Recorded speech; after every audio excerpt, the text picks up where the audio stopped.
Hello, नमस्ते। मैं हूँ साधना दीदी और आज हम क्या सीखेंगे? हम सीखेंगे कि समस्या का समाधान कैसे करें। सबको होती हैं प्रॉब्लम्स। दुनिया के हर आदमी के साथ एक प्रॉब्लम है।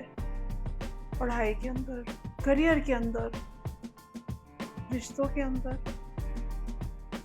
हर चीज़ में प्रॉब्लम होती है। लेकिन अब उसका सॉल्यूशन कैसे ढूँढें?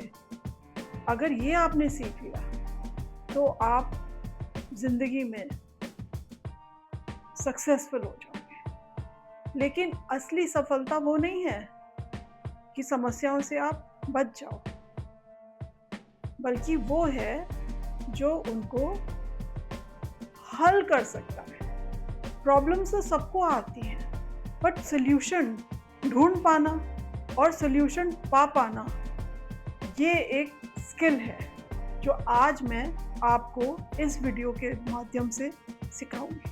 पूरा वीडियो देखिए, आखिरी तक देखिए और आप क्या है आप सीखेंगे एक सिंपल 5 स्टेप मेथड।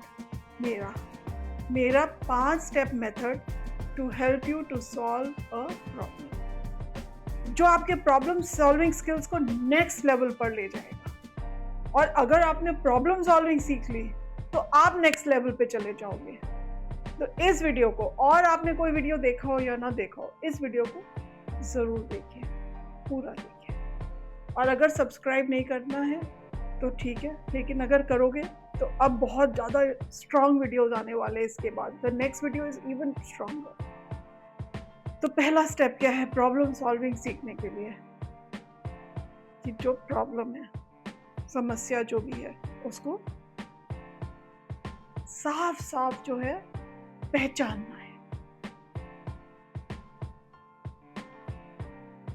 समस्या क्या है, प्रॉब्लम क्या है? मैं अब आपको एक एग्जाम्पल देती हूँ, उदाहरण। जैसे एक प्रॉब्लम, एक समस्या कि मैं जो हूँ एग्जाम्स में फेल हो गया और ये एक प्रॉब्लम है। अब हम इसको कैसे एनालाइज करते हैं कि मैं बहुत बुरा हूँ? ये समस्या नहीं है, ये तो आप अपने आप से बात कर रहे हो, अपने आप से गलत बातें कह रहे हो, अपने आप को कह रहे हो कि मैं गलत आदमी हूँ या गलत लड़की हूँ।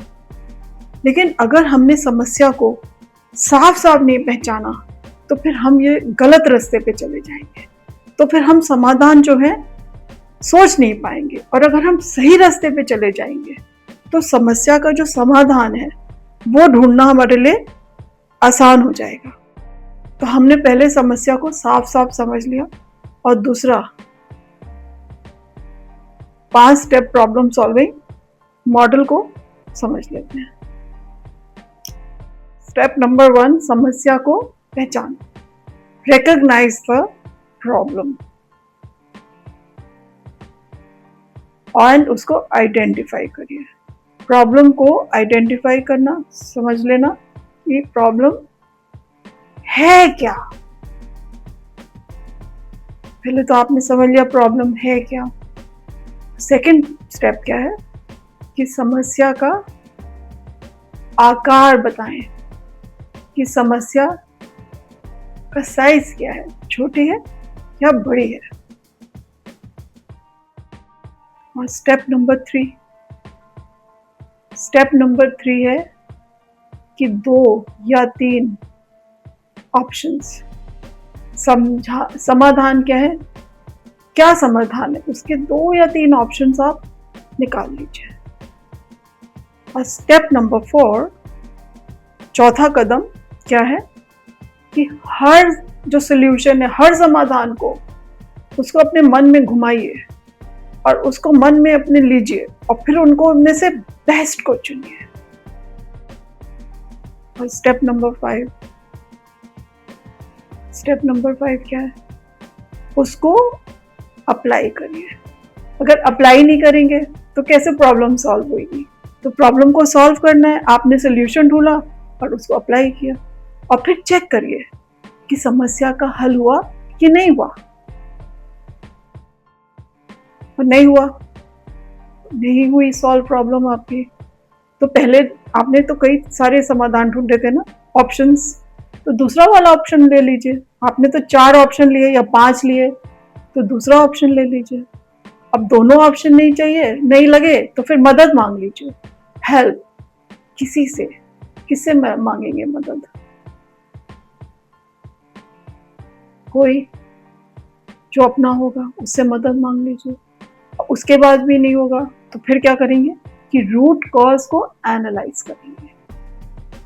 जो भी समस्या हुई क्यों, तो इसके लिए एक बहुत अच्छा तरीका है, एक टेक्निक है। और वो टेक्निक क्या है? क्या आप जो है टेक्निक में पूछिए 5 बार। क्या पूछना है? वाई, क्यों, क्यों, 5 बार, क्यों, क्यों, क्यों, क्यों एंड क्यों। जैसे कि अब आप जो है प्रॉब्लम क्या थी कि मैं जो हूँ एग्जाम में फेल हो गया। अब हम इसका रूट कॉज एनालिसिस करेंगे।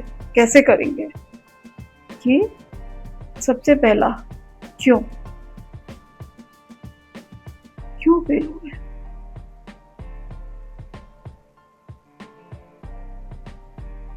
इसका जवाब क्या है? पढ़ाई नहीं करी।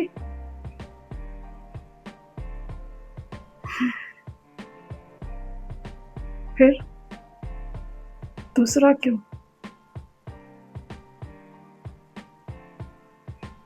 पढ़ाई नहीं करी?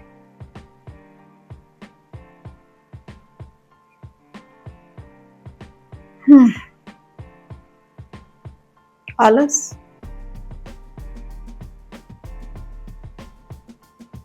जोर। फिर तीसरा क्यों? आलस क्यों आया?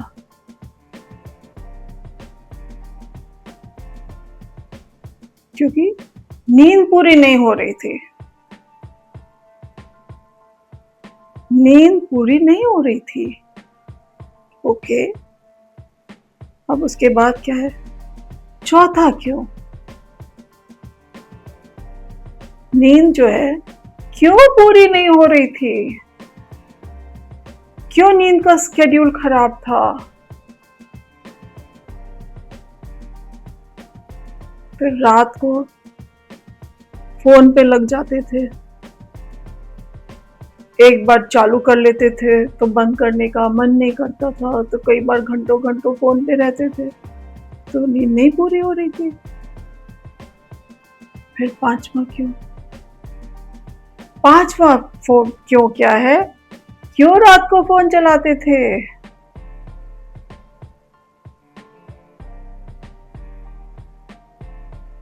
क्योंकि सेल्फ कंट्रोल नहीं था।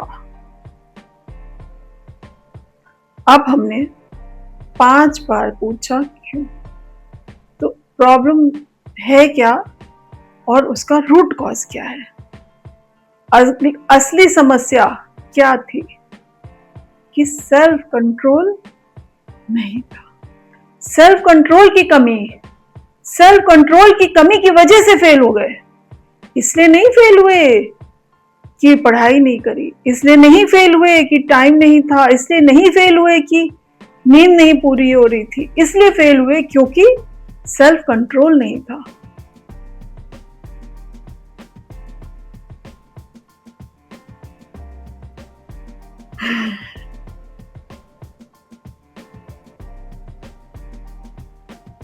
अब एक केस लेते हैं।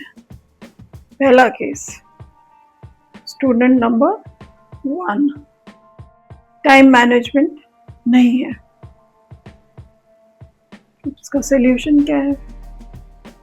टाइम मैनेजमेंट नहीं है तो क्या टाइम टेबल बनाइए।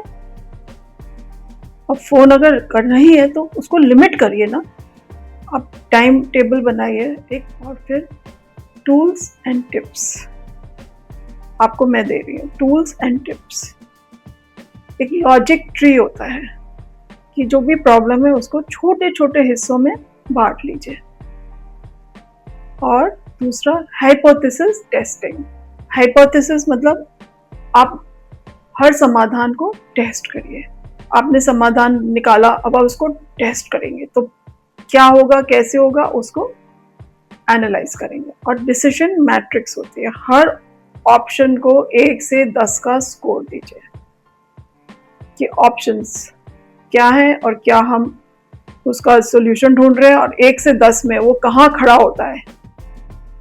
अब मैं आपको कुछ कॉमन गलतियां बताती हूँ कि कॉमन गलतियां क्या होती हैं प्रॉब्लम सॉल्विंग में, कि आप अपने इमोशंस में फंस करके डिसीजंस लेते हैं और जल्दी जल्दी आप डिसीजंस लेते हैं, जल्दी जल्दी सॉल्यूशंस ढूंढते हैं। और तीसरी गलती क्या होती है कि आप मदद नहीं मांगते। आपको हेल्प चाहिए तो मदद मांगे, और आपके पास आपकी समस्या बड़ी हो उसके पहले आप किसी दोस्त से, किसी बड़े से, किसी एक्सपर्ट से बात करिए। और एक और गलती कि एक समाधान पे अड़े रहना। आपने सोचा कि ये सोल्यूशन है तो बस वही सोल्यूशन आप उस पर अटके जाते हो। अटको मत, शांति से सोचो और सोल्यूशन निकालो, और कई सारे सोल्यूशन निकालो और उनमें से फिर एनालाइज करो, और फिर उनको एनालाइज करके उनको नंबर दीजिए, ग्रेड करिए कि कौन से में कितना वो है। उसके बाद 1 by 1 आप चेंज करते जाइए अपने एक्शंस को, तो आपकी प्रॉब्लम सॉल्व होती जाएगी। अब एक और लास्ट में आखिरी कदम, एक एक्शन प्लान। कि आज आपने क्या सीखा कि समस्या को पहचानना है और फिर 5 स्टेप मॉडल में उसको एनालाइज करना है कि 5 बार क्यों पूछिए, कि 1 2 3 4 5, फिर टूल्स और कॉमन मिस्टेक्स क्या हैं, और अब आपका एक्शन प्लान। एक्शन प्लान क्या है? सबसे पहला कि आज एक छोटी सी समस्या को ढूंढिए, ये एक ट्रायल है। उसके बाद उसमें 5 स्टेप मॉडल को अप्लाई करिए। और फिर नंबर 3, आप मुझे कमेंट में बताइए कि रिजल्ट क्या आया।